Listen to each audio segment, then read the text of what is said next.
ભારત માતા કી જય, ભારત માતા કી જય। આજ રોજ આ સુરેન્દ્રનગર લોકસભામાં સાયલા તાલુકાના શિરવાણિયા ગામે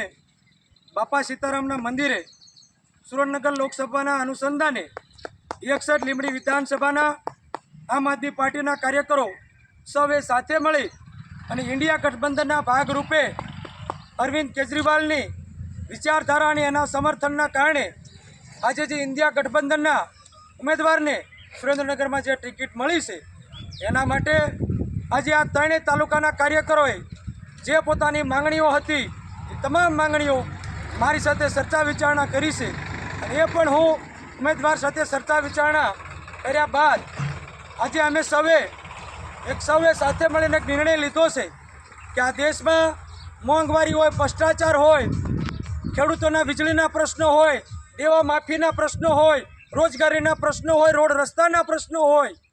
કે મહિલાઓના પ્રશ્નો હોય કે લાખો યુવા બેરોજગારોના પ્રશ્નો હોય, દરેક પ્રશ્ન હોય આજે દરેક મિનિટે દરેક જગ્યાએ કોઈને કોઈ પ્રશ્ન બનતો હોય છે। ત્યારે આ કિસાનોના પ્રશ્નો હોય એ કિસાનોના પ્રશ્નોને વાચા આપવા માટે, સિંચાઈના પાણીના પ્રશ્નોને વાચા આપવા માટે આમ આદમી પાર્ટીની તમામ ટીમે એક દ્રઢ નિર્ણય કર્યો છે કે આપણે આ વખતે સુરેન્દ્રનગર લોકસભાના ઉમેદવાર શ્રી ઋત્વિકભાઈ મકવાણાને ખુલ્લું સમર્થન જાહેર કરી અને ઇન્ડિયા ગઠબંધનના ઉમેદવારને અમે જીતાડવા માટે દ્રઢ સંકલ્પ કર્યો છે। ભારત માતા કી જય। અને અમે એવું પણ નક્કી કર્યું છે કે આજથી આમ આદમી પાર્ટીનો એક કાર્યકર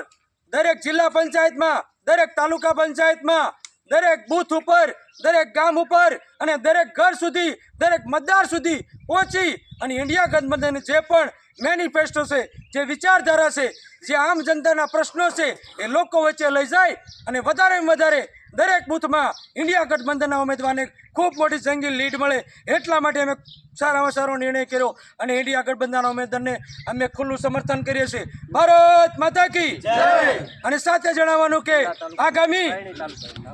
15 તારીખે ઇન્ડિયા ગઠબંધનના ઉમેદવાર શ્રી ઋત્વિકભાઈ મકવાણા સુરેન્દ્રનગર કલેક્ટર કચેરીએ જ્યારે ફોર્મ ભરવા જાય છે ત્યારે લીંબડીની તમામ જનતાને, તમામ ખેડૂતોને, તમામ સમાજના 18 સમાજના આગેવાનો, સહકારી ક્ષેત્ર હોય, રાજકીય ક્ષેત્ર હોય, સામાજિક ક્ષેત્ર હોય કે ધાર્મિક ક્ષેત્ર હોય, એ તમામ ક્ષેત્રના આગેવાનોને હું બે હાથ જોડીને નમ્ર વિનંતી કરું છું કે આપણા